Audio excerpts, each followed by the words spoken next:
Hey guys, this is the Wiggle Man and welcome back to Wiggle's Miniature Workshop. Today we're going to be painting the Levitating Necromancer by Sam Laerte. I've had this model sat on my desk for nearly a year now, half built, so I figured a bit of time off over the Christmas break, I'll finish off the print and start painting it. I was also gifted a set of Malefic Flesh paints from Vallejo. That's by friend of the channel Scoobs, so thank you Scoobs. It got put to very good use. So getting stuck into the project, we are using a Malefic Flesh as a base skin tone. We're using that over a yellow primer. Not entirely necessary. It did end up becoming a bit of a bane of my existence later on in the project, but we use that as our base skin tone. With the airbrush, we are using our pale flesh as an initial highlight onto the model. Just going over lightly, just light dustings around the model to create that contrast, a bit more interest, a bit more depth in the skin.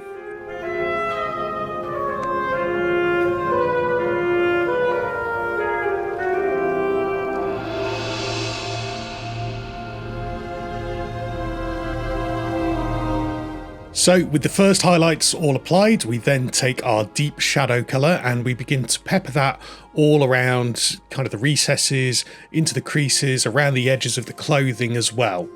We're spraying this at a very low PSI. If I remember, it's about 15 to 20 PSI. We're using a very, very thin down mixture as well, so it flows through the airbrush easily. This is because we want to get very, very close. We want to keep a very tight spray pattern and we don't want to cause any spider webbing issues. And for the final highlight, we are using the white flesh colour out of the Malefic Flesh set. And this time we're using it to, basically in a very similar mix than we did with the shadow, we're using it to kind of show which direction the light is shining onto her from.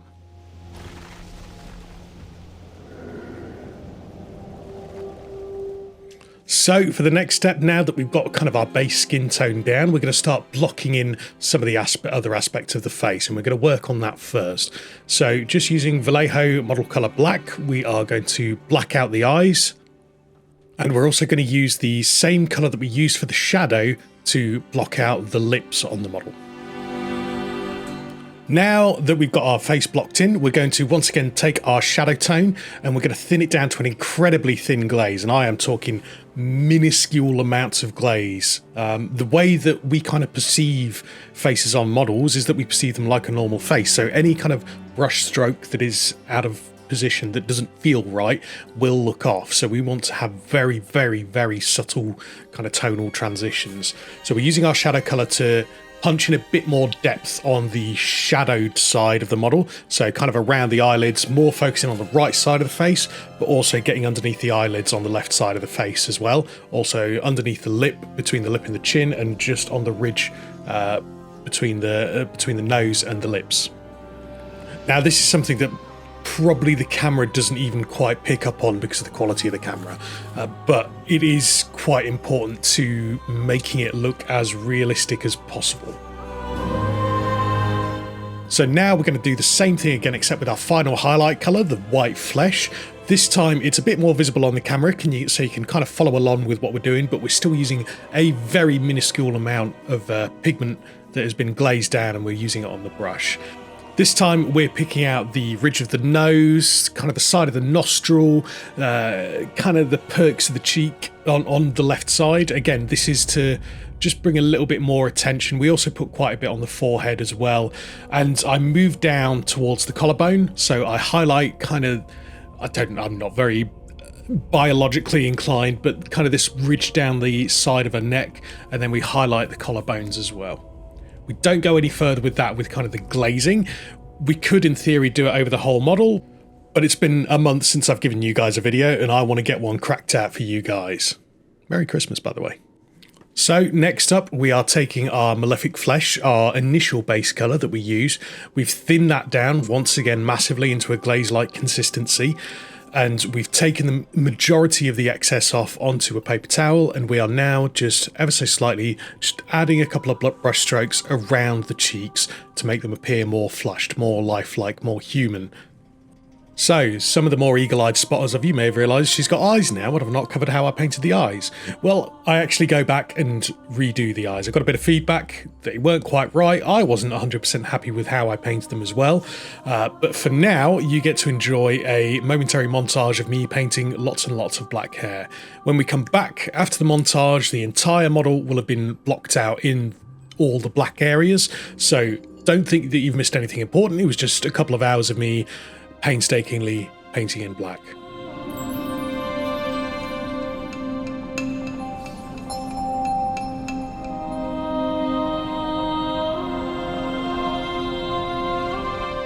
So we're back, and all the black areas of the model have been blacked out.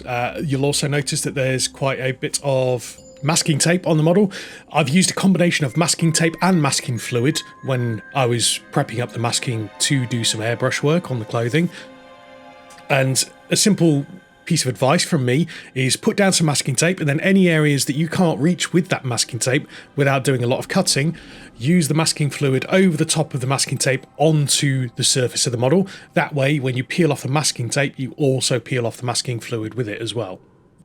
So to achieve the look that I'm going for with the clothing, I'm trying to bear in mind at all times that in my head, how I want it to look is kind of like she's wearing nylon. So she's wearing nylon leggings, a nylon leotard and things like that.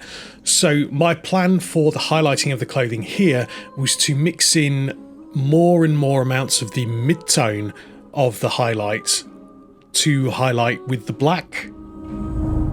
So for example, this first mixture that we're going for here is probably about 3 parts black to 1 part of the pale flesh.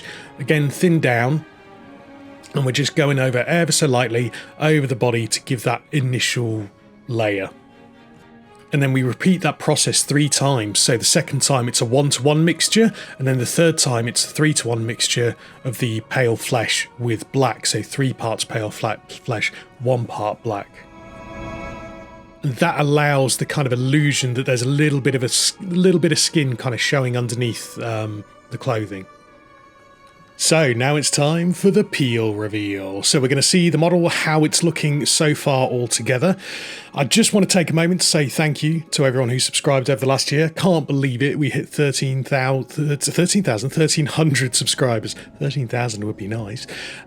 If you're new here and you're not subscribed and you've made it this far into the video, hey, you might enjoy the content. Check out my other videos and feel free to subscribe. Thank you very much. So next up, I go back to doing some glazing with the with just Vallejo model colour black. This time we're glazing it to try and reduce the area that the highlights are shown, and also to hit a couple of the creases and the folds on the leggings, because the further they'll be away from the skin, the darker they're going to look. I also reintroduce a bit of airbrushing into the mix. This time I'm a bit braver, doing it without any of the initial masking that we'd done, but this was just to hide some of the brush strokes that were still kind of visible. So now we snap back to the eyes. So we'd blacked out the eyes, we'd painted the eyes previously, and then we blacked them out again. This time we're base coating the eyes with Vallejo Game Colour, and we're using cold grey. We're using that little bit thinned down 1-to-1 with water just to make sure it flows off the brush nicely, doesn't leave any texture, because even the slightest amount of texture on your paint on the eye will make it look wonky.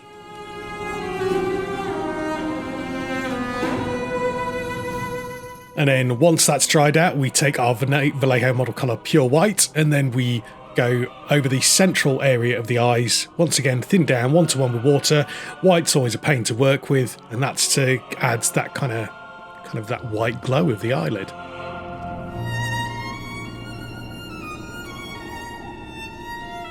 Now, a pro tip from me about where to place pupils. If you're a little bit worried about having your subject look directly onto something, a nice piece of advice is have it look away to the side. You can be a lot more inaccurate with where you place pupils on a model at that point. I don't know what the science is behind it. Again, I think it's all down to how our brains perceive faces. But if a model's looking to the side, it looks a lot less off than if something is microscopically off if it's looking dead on. So there's my little eye painting hack for you, if your project can allow for it. For the colours of the irises, it's quite simple. For any colour eye, you start off with your shadow colour, your darkest colour first. You lay that down first, and then you simply just highlight on top of it.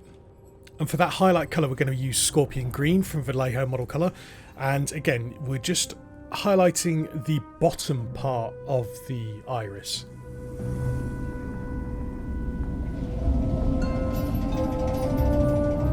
Once those bits are down, we just take our black and we use that to just put a dot right in the middle for the pupil. And then to finish off the eyes, to give it that lifelike look, we take our pure white and we just put a little tiny dot going slightly onto the iris, and this helps give the kind of the specularity of the eye, the shine of the eye. That's the illusion that we're going for. So next up, we want to add a bit of texture to the lips because they look very smooth at the moment. So we take our shadow colour and we mix that in with a pure white colour, and we just add little streaks coming down from the top of the bottom lip to about halfway down. And then we add a little bit more white, and then we do the same thing again, but to about a quarter of the way down. I did go a little bit over the top. You'll see that I rub off a little bit, but again, I quite like how it came out.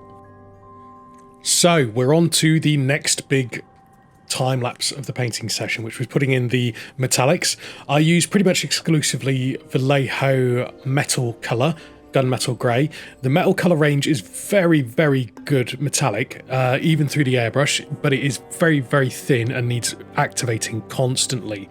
So if you're using it by brush, you need to make sure that you stir it every time you go into the pot to get some more, and also make sure that you rub off all the excess of the brush when you go to put it down on the model, because it can come off very runny and it can escape and go all over the model where you don't want it to be. If you've made it this far, again, please feel free to subscribe. Also, we do live stream out these videos on twitch.tv/wiggle987 as I'm making them. You can see the little chatters down on the bottom right, having a nice little chat away. It's great. It helps me kind of get through the process. It gives me someone to talk to while I'm doing it. We also have a Discord, so you can get notifications as to when we go live. That's also down in the description below. Feel free to join us. Thumbs up. So she's already looking mostly complete. I did do a little touch-ups off camera, so on the side of her left arm, there was still a little bit of primer showing through. I touched that up, and also I based in the rest of the metallics off camera as well. Now we're going to focus on painting up the hair. So for this stage, I'm using a mixture of Vallejo Model Colour Black and Citadel's Rust Grey.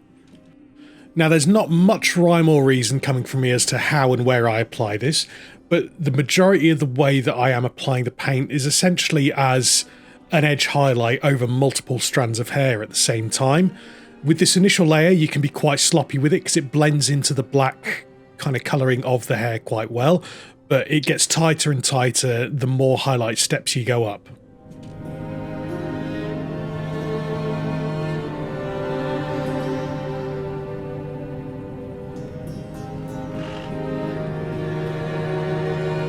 So using that initial kind of layer of rust grey and black, I use that as a guideline as to where I'm going to be putting my highlights onto the model. I add a bit of white into the mixture that we've already got, and here is where we start being a bit more careful with the edge highlighting.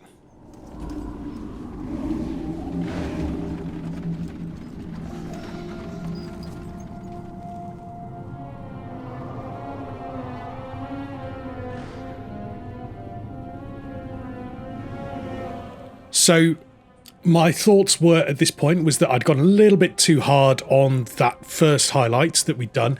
So I dialed back the mixture a little bit. I darkened it down a little bit so it was a nice mid between the initial highlight and the previous step that we'd done. Went back over a bit of my work just to kind of tie it in together and blend it a little better.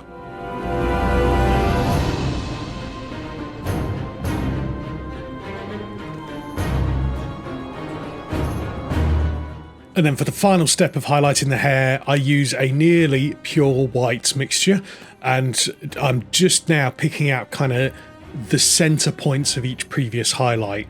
I'm trying to keep some kind of a pattern, some kind of a shape over the head as an object itself. So if you imagine kind of the top of a head as a sphere, I'm trying to follow a pattern of a sphere as to where I'm placing these highlights. And then finally, all we have to do is paint the nails. I'd already done some of the painting off stream, but I want to leave a little something in for you feet guys. So here you are. I know you're out there. Once again, I'm really happy how this project came out. It's one of my personal favourites that I've painted up. If you've enjoyed this video, then please feel free to like, comment, subscribe, do whatever. Follow us on Discord, follow me on Twitch so you can watch these things getting made live, and feel free to drop in and ask questions as well. But yeah, get ready for the big reveal. Hope you have a wonderful day, and I'll see you guys soon. Bye.